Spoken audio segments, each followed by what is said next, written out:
This is Dan Smotz. He's a libertarian filmmaker.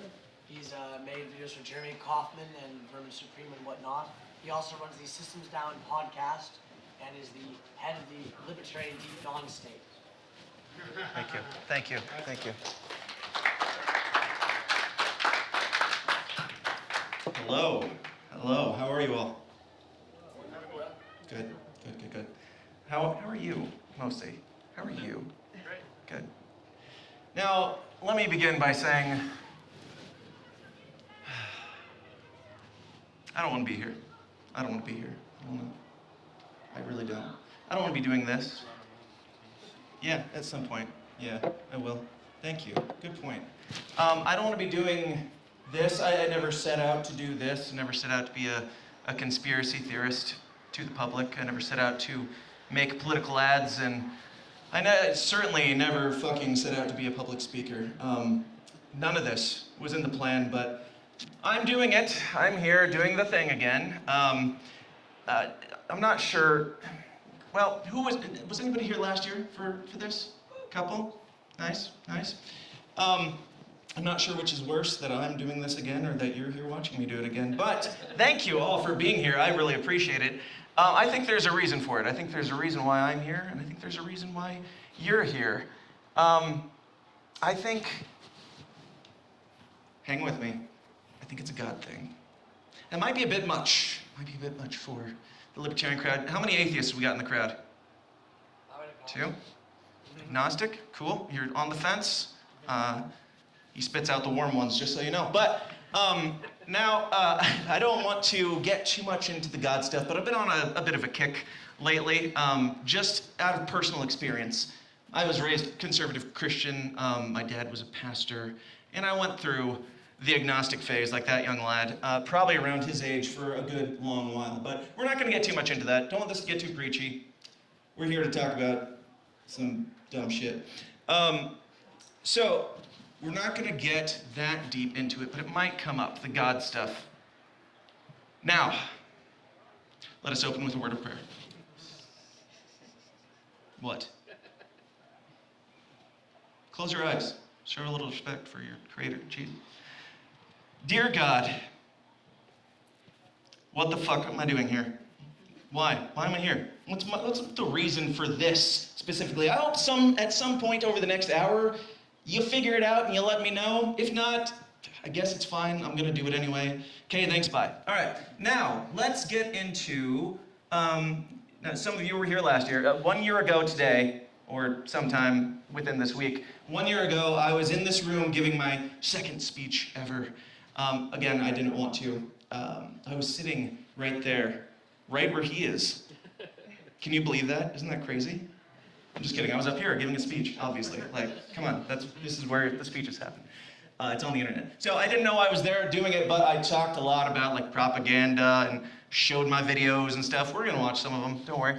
Talked a lot about propaganda, tried to sound smart, and quoted Edward Bernays, and I did my best.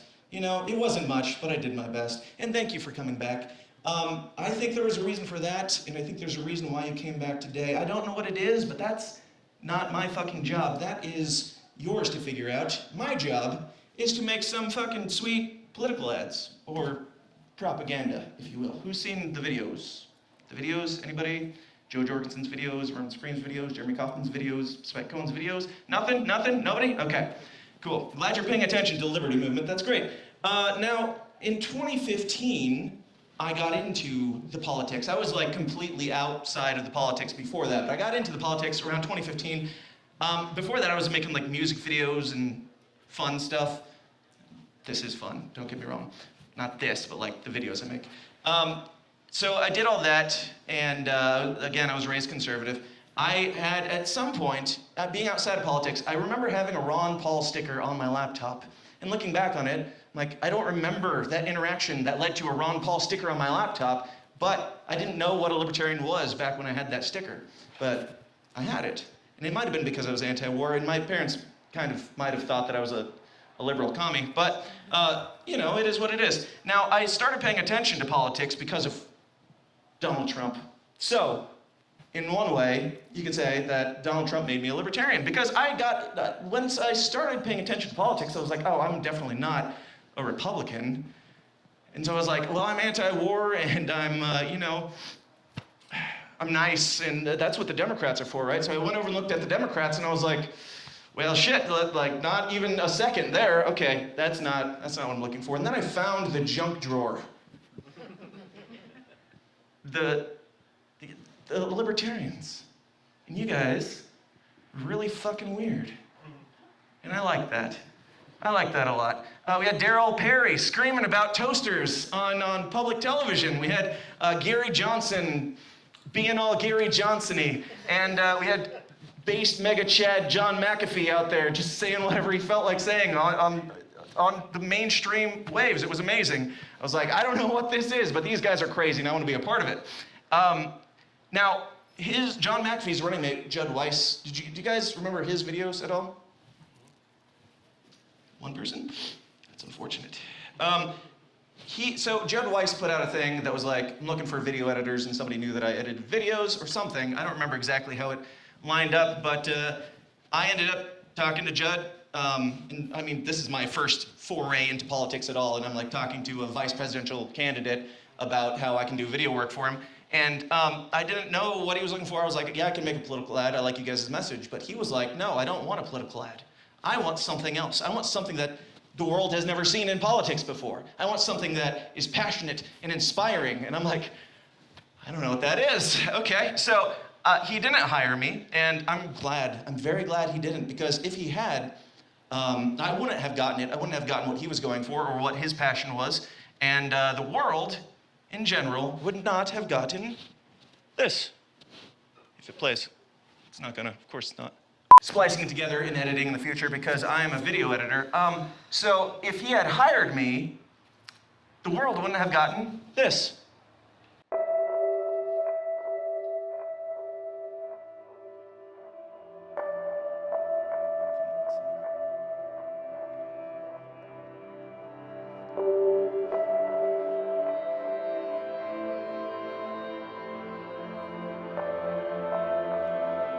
Here's to the crazy ones, the misfits, the rebels, the troublemakers, the round pegs in the square holes, the ones who see things differently.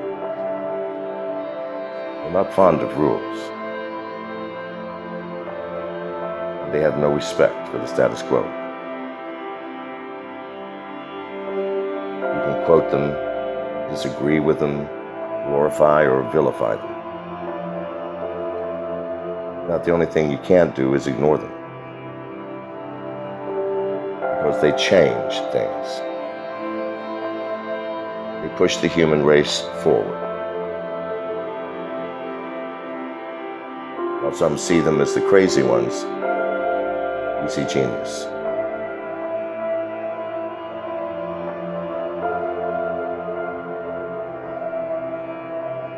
Because the people who are crazy enough to think that they can change the world are the ones who do.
a man's passion incarnate. Like, that had almost nothing to do with John McAfee. Barely even says John McAfee, it says it at the end. That wasn't about John McAfee, that was about his message, and he was using John McAfee's platform to push a message that he was passionate about. I'm not trying to speak for him or anything, but he's, to my knowledge, wait, hold on, lost everything here.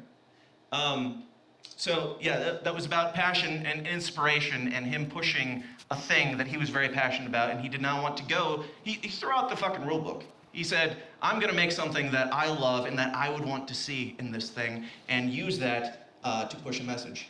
He just did it. He's not even a photographer, and I don't think he's made videos since then. He made it for that. He showed up in the moment to do that thing, and that happened. Now, it wasn't like, I don't know, it wasn't like he got John McAfee to become the president of the United States, but he's thrown out sparks, and at least one of them caught with me. And I was spoiled. I was spoiled in all of libertarianism because I got into libertarianism. My first libertarian event was PorcFest. Like, this was my first thing, and I was like, oh shit, these guys are based. And I was like, okay, let's go. And I mean, I've been to a lot of conventions since then, and let me tell you, they're not all PorcFests. And no offense, y'all keep trying. But I was in the Mecca, you guys are great. And I was spoiled right out the gate. The Lines of Liberty guys brought me out my first year. They liked some of my video work and brought me out. But you guys are like capturing the spirit of libertarianism. It's not about just the politics, and that's kind of my main point here. But that was where I met Vermin Supreme for the first time. And we'll talk about him more later. Let's fast forward a little bit in my story. Let's go forward to 2019, where enter Vermin Supreme. So, right before COVID, right before all the lockdowns, I was at the Libertarian Party of Illinois convention, the only one I've ever been to, because I was like, hey, some presidential candidates are gonna be there, and I was like, this Vermin guy, when he takes off the boot, he makes a lot of sense. I don't know if it's the boot that's taking it away, but when he takes it off, he made a lot of sense. And you can say what you want about him, he was great at the time. When he spoke, he was on it. He had me hooked. And you can call me a lolbert if you want, but I'm here for the lols. Jeremy Coffin, in the building, everyone. We'll talk about you more later. Buckle up. In a way, I am here because of Vermin Supreme, and I have to give him at least credit for that. I was in for the exciting things. He was doing something that was trolling the system. Maybe the messaging wasn't always on point, but at least it was libertarian-ish at the time. Now, that inspired, well, working on the Vermin Supreme team, the main thing that I liked about it is they were like, do what you want, make something for our campaign. And I'm like, I can do that. And so I, completely inspired by Judd Weiss, made something like this.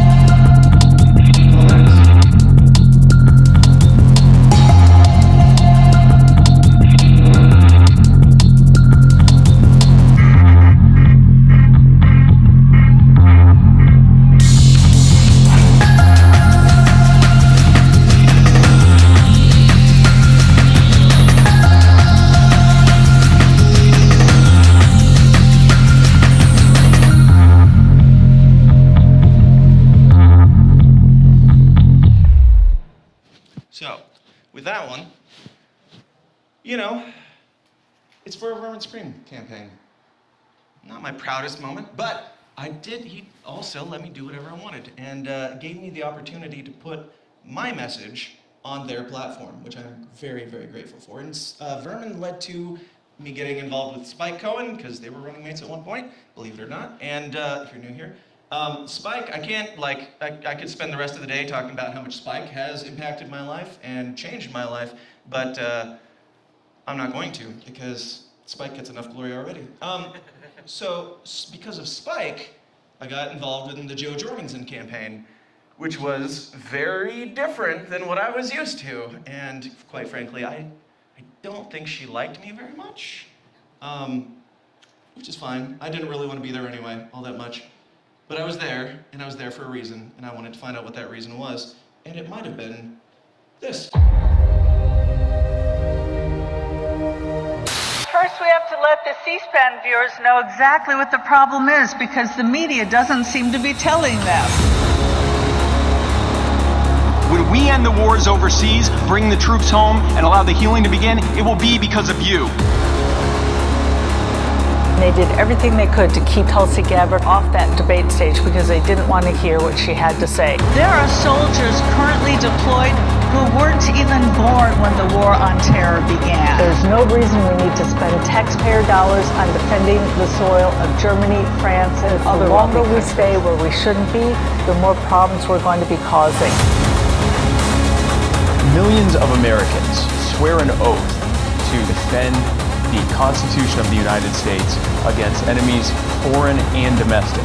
And then they are sent overseas to fight and kill and potentially die to protect the interests of billionaire military contractors, cynical politicians, and foreign dictators. When they come home, they are subjected to the very worst healthcare in this country and treated like second-class citizens. They deserve so much better than that. I will bring the troops home. I will turn America into one giant Switzerland, armed and neutral. There is no reason why we need to continue to be the policemen of the world. That drives it. You are the power. The Veterans Administration is among the worst in our healthcare system. This top-down monopoly is unacceptable for any person, let alone those willing to sacrifice their lives in service to our country. Joe Jorgensen is going to end the wars and bring the troops home and treat them to the care that they deserve and allow the healing to begin. We need to have a strong military defending our shores, but there is no reason for us to be defending the rest of the world. It only makes things worse. We've got to come home. I'm Joe Jorgensen, and I approve this message. Thanks. Please clap. Always clap. It's always welcome, even in the middle of when I'm talking. Now, shut up. Now, to be clear, she did not hire me to make that. She hired me to make an anti-war ad. And that is what I came up with. And can you imagine what it would have been like if she hired some corporate media, whatever, commercial, political ad company to make an anti-war ad? It would be a whole hell of a lot more One Giant Switzerland's, I would imagine. And I don't know if that's quite the message we're going for. I have my issues, but say what you want about Joe, too. But I was there in that moment, not to push Joe's message. I was there to push Ron Paul's message. I was there to push the message of liberty on Joe Jorgensen's platform. God bless her, she allowed me to do that. And I pushed them, I pushed the line a lot. Again, I don't think they liked me very much. They even fired me at one point. But then I made an unsolicited video that was so good that it forced them to hire me back.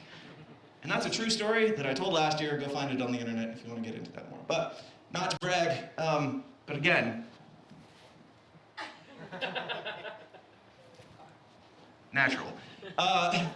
One Giant Switzerland. How'd y'all feel about that messaging? Did you like that? Was that what we were going for? As like the let's get people hyped up? What do you guys just? I'm curious. I want an answer for real. This is not hypothetical. In that ad, what was the worst part? What was the worst element? Oh, I hear some rumblings. Huh? I'm not gonna say it. You said it. It's fine. I'm not getting in trouble. I'm in enough trouble already. But they weren't fans of me. I wasn't a fan of her. Didn't vote for her. It's fine. But they let me do my thing, and I'm grateful. I got to share my message on a national POTUS platform, and that is fucking crazy. And that's all because Judd Weiss threw the rule book out 4 years before that. And as time went on, that afforded me the ability to work with people like Angela McArdles, your Rick Stewarts, your Shane Hazels, your Defend the Guards. Anybody? Anybody? No? No support around here, huh? Doing great, guys. Free State Project, how about that one? How about, dare I say, Jeremy Kaufman? You better, he's here. Picture this. Innocent people in the Middle East. They're having dinner.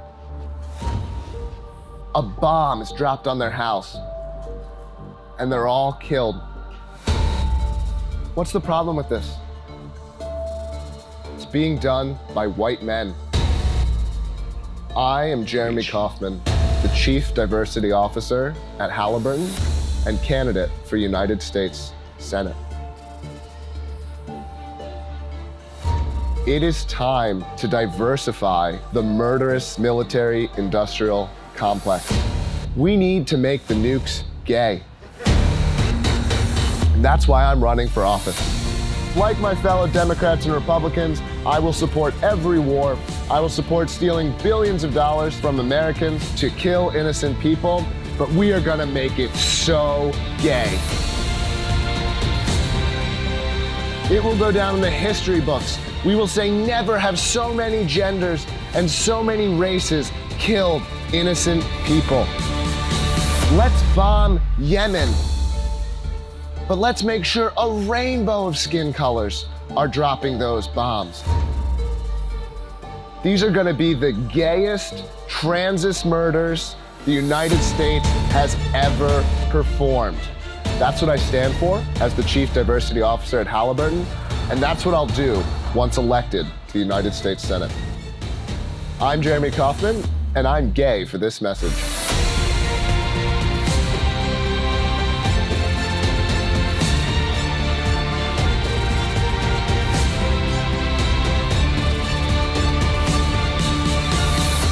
I'm serious. You better applaud for that one, come on now.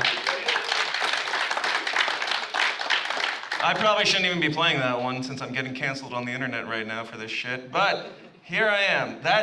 I mean, frankly, favorite campaign so far.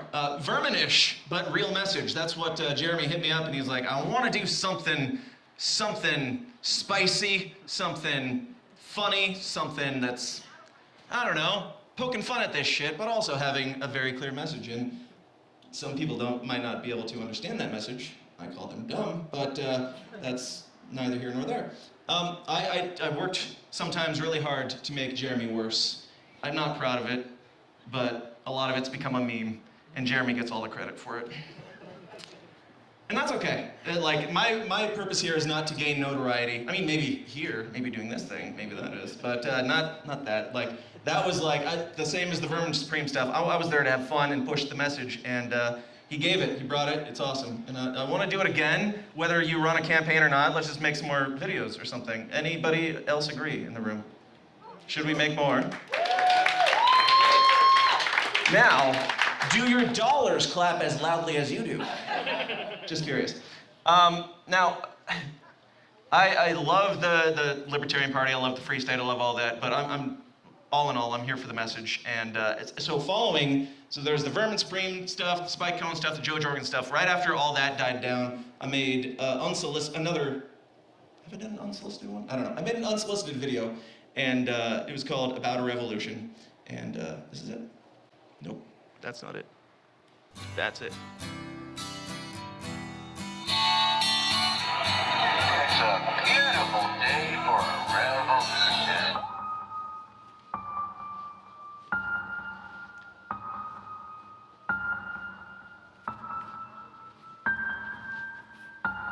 And once again, I don't define victory by the number of votes. I've already won.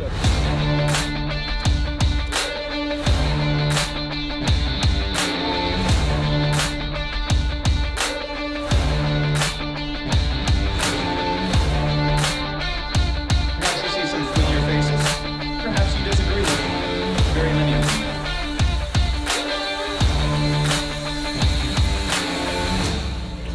Do some revolution shit.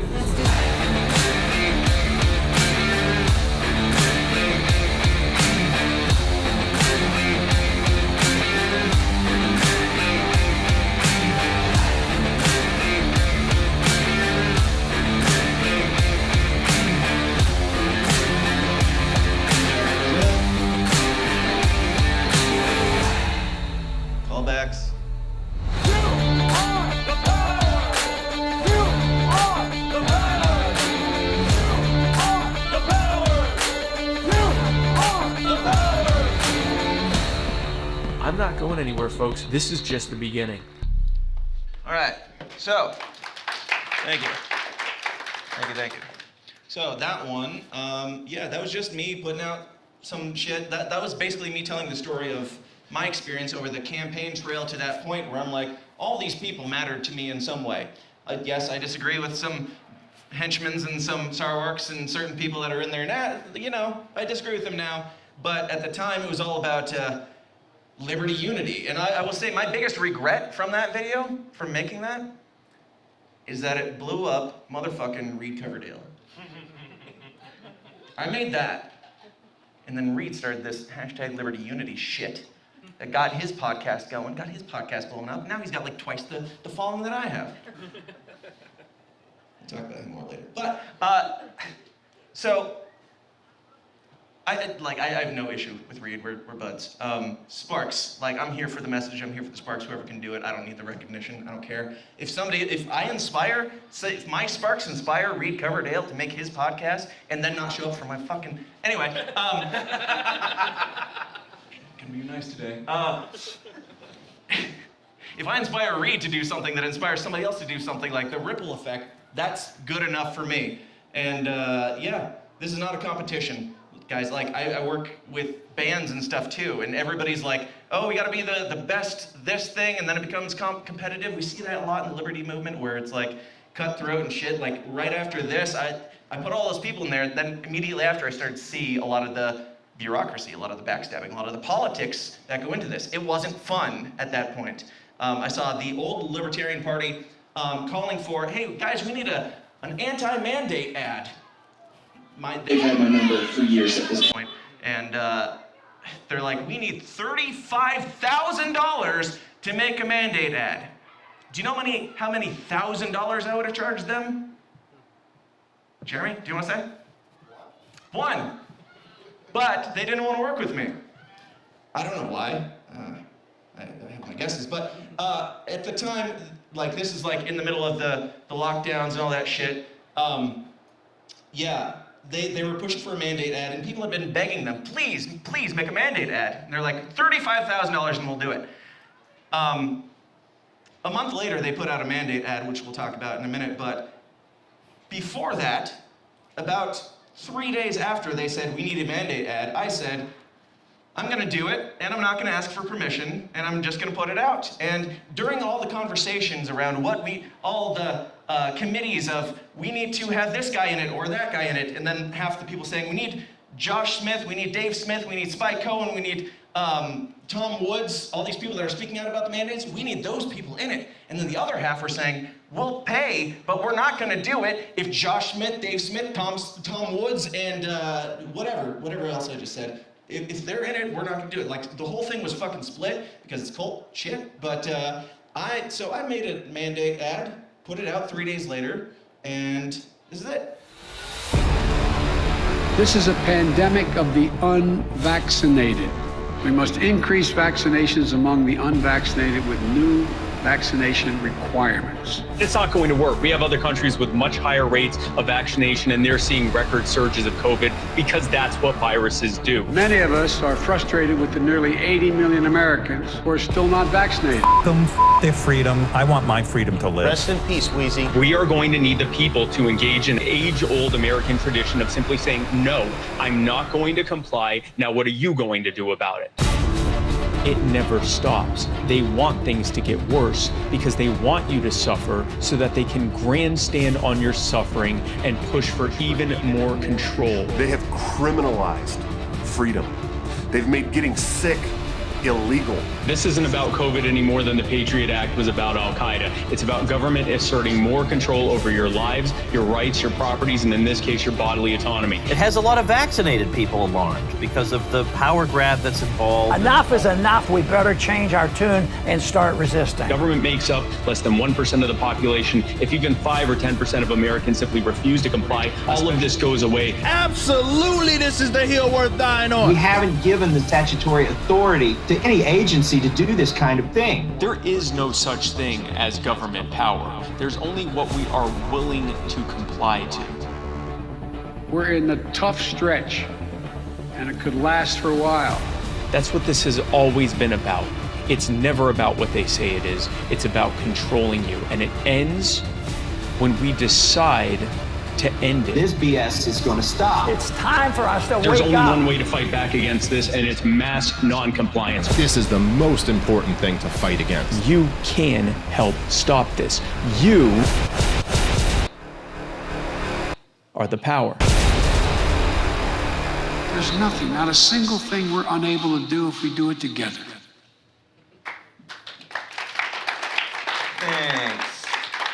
Thanks, guys. Now, to compare and contrast, I wanted to pull up the Libertarian Party's $35,000 mandate ad. Alas, it's nowhere to be found. I can't find it anywhere. It was very boring, and it cost you, potentially, a lot of money. Now, again, did you notice any faces in there that some people didn't want? When you just do the thing that you know you're supposed to do, you don't have to ask permission. You don't have to ask the committee, and you can have the mandate ad that you want. You can be the mandate ad you want to see in the world, I suppose. But yeah, so I mean, new Libertarian Party, Music Caucus turned that around, right? I think. I hope. We'll see. Push them. I'm on all sides. I hope they do great. I hope they keep doing great, and I love them. Despite all you guys' drama and shit. I don't know what's going on ever. I don't care. I'm just making shit. Jeremy Kaufman was the funnest, and but my most rewarding ad that I made was when Michael Heiss hit me up and he was like, "Would you want to make an ad for you instead of using like, I don't know, Joe Jorgensen's Vermin Supremes? How about Ron Paul and Dave Smith?" And I said, "Sold, whatever the price, yes." And so I got to make an ad for them and got to premiere it in front of Ron Paul while he was there. So that is amazing and astounding to me. And this is it. The Mises Caucus and the Libertarian Party has a job on their hands to make sure that Libertarian Party represents the views of libertarianism. They stand up for these. Libertarians are the inheritors of an exceptionally venerable tradition of ideas that is noble and beautiful. And that carries with it a grave responsibility. We must be true to that inheritance. Enough putting people to sleep already. It's time we finally woke them up. The people know about it, they're awakening to this, they're listening to this message. It's up to us to do something about it. People crave authenticity. If you're going to get involved, this is serious, you better have some fun. This caucus is 3 years old, and it is the force in the Libertarian Party today. I sort of have to chuckle when they describe you and me as being dangerous. I'm not going to let the people who apologize for our torturers tell me they're offended by my joke. You have a right to do things that are very controversial. You're not up there trying to crack silly jokes, you're up there sending a message. This is who we are. We are the Ron Paul Army. That's who we are. We are dangerous to the status quo. We are in the business of ending genocide. End the lockdowns, end the wars, there is no force on this earth powerful enough to stop an idea whose time has come. We weren't here to fight with other libertarians. We're here for the revolution. Freedom is popular, don't you know that?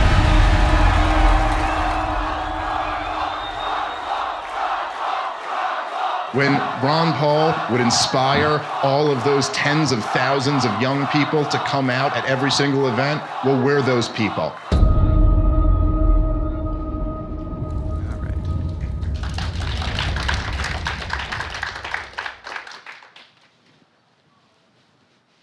I don't know if Dave's running. Who do you guys want to run? Any thoughts? Anybody? Who do you want to run? Who do you want to be your person that speaks for you? She's asking for trouble around here. Anybody else? Shout them out. Go ahead. Spike. No! Who else? Spike? Okay. Anybody else? He just quit his podcast, so he's open. So, I mean, we've got like Mike Termott, Chase Oliver, Jake Pornberger, and all good people. I like them, but I don't know. I don't know if they're doing what they were made for, quite frankly. I like them. I like them all. Like right now, I'm pushing for Joe Exotic 2024. Anybody? Anybody? Afro Man? Is he in? Joe Exotic 2024 just to, you know, fuck up the Democrats. But, so, I don't know. No judgment to anybody. I just don't know. I'm not convinced. But I will work with anybody, mostly for money, obviously. But anybody I will work for because I will happily lend my messaging to their platform, and same with Joe Jorgensen. A lot more people know my videos than know my name, and that's perfectly fine with me. Keeps me more from getting canceled on the internet. But my podcast has been going twice as long as Reed Coverdale's, and mine's way more fun, you know. But with a fraction of the numbers, and that's okay, because I'm having fun, I'm paying my bills, I'm lighting passion sparks. What a blessing that is, quite frankly. I don't know if I'll do it forever, but for now, I'm here, and I'm doing it, and I'm gonna do my best, and I don't care that I'm speaking here again instead of the pavilion, like Reed Coverdale did last year. I'm here right now, and again, I think it's for a reason, and I think you are too. We're all passionate about something that drives us, something that we were made for, I think. Unfortunately, as libertarians, we quite often think that's politics. And it's not. 90% of the time, it's not, and it's starting to show. At the root of libertarianism is a passion for just logic. It makes sense. It is like, we're probably all autistic, fine, but we're like, this makes sense because, like, just calculatedly, it lines up to our logic, and we get passionate about that. We are so fucking smart, you guys. We're also kind of dicks a lot of the time. Let's be honest, don't make me pull up your Twitter accounts. In fact, let's talk about Twitter for a second. I'm torn with Twitter. I love Twitter. I love being a dick on the internet. LP, NH, you get some shit. I don't know, I'm torn. There's value in both. There's value in the shit post, certainly. There's value in the joke, obviously, I'm down for that. And there's also value in love. There's value in the hashtag Liberty Unity. Fuck you, Reed Coverdale, where are you right now? Hashtag Liberty Unity, just in general, just in like a human nature of, hey, we all disagree on so many things, but we agree on way more. It's fine. Hashtag Liberty Unity, push it, even though Reed Coverdale sucks. But there's room for both. I think, like, when it comes to Twitter, I don't know, anybody live in like a big city? Anybody? Who loves living in a big city? I'm not sure if you're in the right place. Cities, okay, so there's like this study about cities that have shown that living in a city versus living in a rural area, the study shows that living in a city is statistically 69 times more likely to snap and shoot their neighbor in the head because he's tired of being woken up at all hours of the night by that bitch across the street who keeps coming around screaming about the money that Jay Sean owes her. And if I don't sleep tonight, I'm going to bomb this interview in the morning, but I guess it doesn't matter because I'm in jail now. Did you guys know about that statistic? No? Okay. It's science, it's not me. Also, if you assume that bitch across the hall that was screaming at Jay Sean, if you assume that couple was black, you're a racist. Because I specifically wrote in here, Jaysean, to prove to you that I'm not a racist. Point being, cities fucking suck. And everybody but this guy knows it. And Twitter is the largest city the world has ever seen, and we live there. We live there. It's okay to visit from time to time. You can visit this guy in his city. It's okay to visit. It's fun to go look at the freak shows in the cities. I like people watching. It's fun to blow up a in this analogy. And only this analogy, we're gonna say today. But you don't want to live in the largest fucking city in the world. I love it more than I should. But I don't often find it making me better or a more humble person. And I'm working on me. Sometimes, I'm just not convinced that I'm uniting as much as I am dividing. And at the end of the day, is the joke worth the division? I'm not sure. I honestly don't know. Even with my podcast, am I just another fart in the political sphere of discourse? Kinda doing the same thing as everybody else. Am I changing the world, or am I just shouting into the wind? I don't know. And humility is kind of a weird thing for libertarians. We can be very self-centered because, again, we're smart as fuck, right? Humility isn't always logical. It's kind of like where libertarian ends and spirituality begins. I told you I'd bring it back. I told you there'd be some of that shit, that gay Jesus shit. I really think we're made for something that could literally change the world, and our world needs a lot of changing. Quite frankly, I think our world kind of fucked right now. Kind of fucked. Anybody agree? Show of hands. World fucked? Yep, that's what I thought. It's pretty obvious. Side note, so I'm like this conspiracy guy, but if shit goes to shit, I'm not gonna survive, you guys. This isn't like a joke or that much of a point. I'm just saying a lot of you guys are more equipped for this apocalypse than I am, so please take me in. That's it. Please stop laughing. Please, hit me up. All right.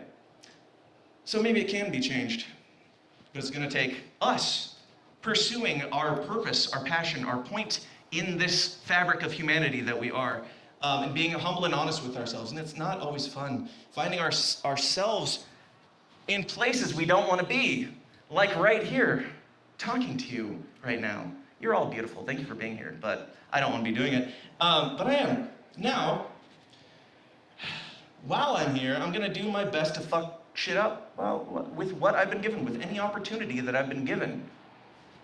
I'm here for a reason. I think you are too. I brought you back, right? At some point, in some way. I don't know how much time we've got left. 5-ish minutes. Okay, I meant for humanity to survive. I don't know how much time we got left, but Like 6 years?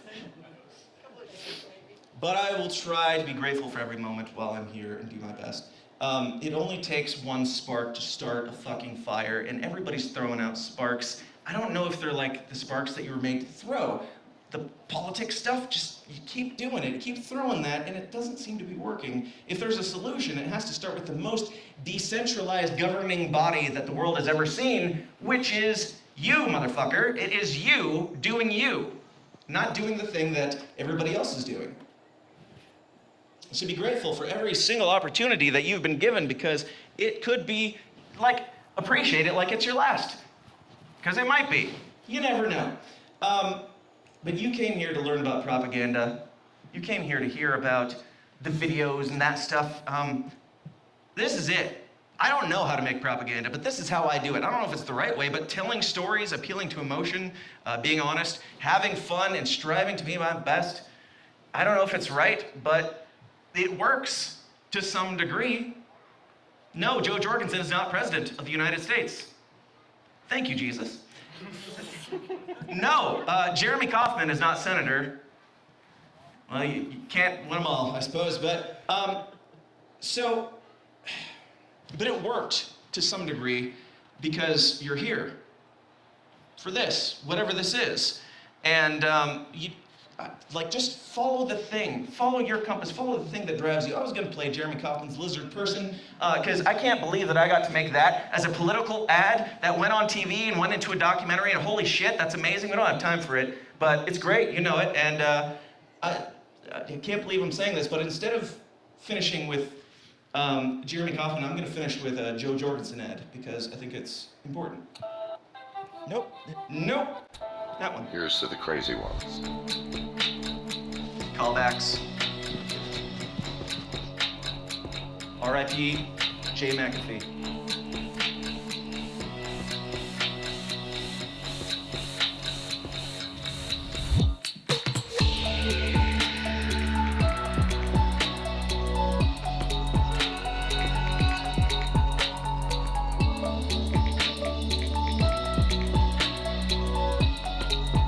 this ad.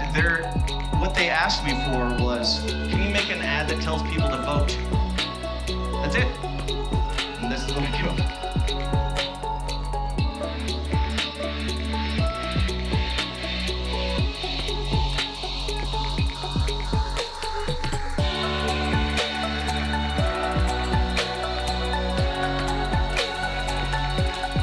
By the way, I don't think Vermin Scream was in the version that went out, because I'm pretty sure they asked me to take it out of it, but this is my version. This is the director's cut.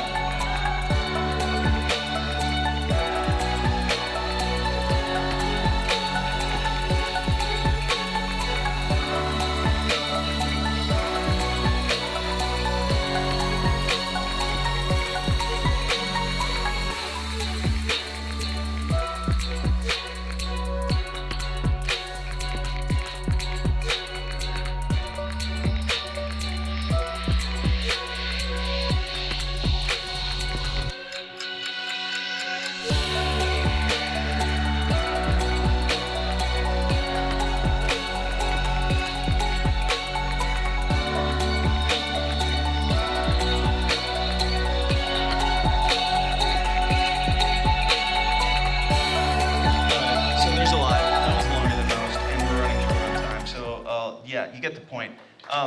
Thank you. Callbacks to the man that inspired me, whether he knows it or not, Mr. Judd Weiss. But to end on a positive note, we're probably all fucked. Here. What? That's who I was talking about. Now you guys are doing great. Don't worry about it. Yeah, no. Everybody is. I think if there's hope, I don't believe it comes from the politics. I don't think it comes from running harder or voting harder. I don't believe it comes from arguments. I don't think it comes from even the dope-ass videos. I think it comes from the fire that you are, the fire that you were made to be, the only fire that can be started by you humbly and sometimes uncomfortably being your best and doing your best in uncomfortable situations. Not the best somebody else, not your most socially acceptable, obviously, being you entirely in that moment and doing the thing that needs to be done. But the passionate thrower of strange and beautiful sparks that you were uniquely, I think, created to be is, I think, the only chance that we have left. And I'm like gray-pilled, black-pilled, white-pilled, whatever. I'm like, yeah, we're fucked, but I think our hope is in you figuring out your shit. Even when nobody's asking for it, even when nobody's watching, even when nobody's paying you for it, or even when they're awkwardly watching you in a sweaty room at a thing like this. Thank you for being here again, by the way. Or even when you don't believe in yourself as much as I think God does, whether you like it or not. Please keep throwing sparks. It might not work, but I think it's our best and possibly only bet. I still don't know why I'm here. By the rules, like, it doesn't make any sense for me to be the guy making the videos, because I didn't plan to. It was not my goal. But while I am, I'm going to humbly make the most of it. And all that I ask you to do is just please see the opportunity and do the same. Thank you so much for being here. Are we out of time? Out of time? Cool. Thank you, guys. Give it up for Dan.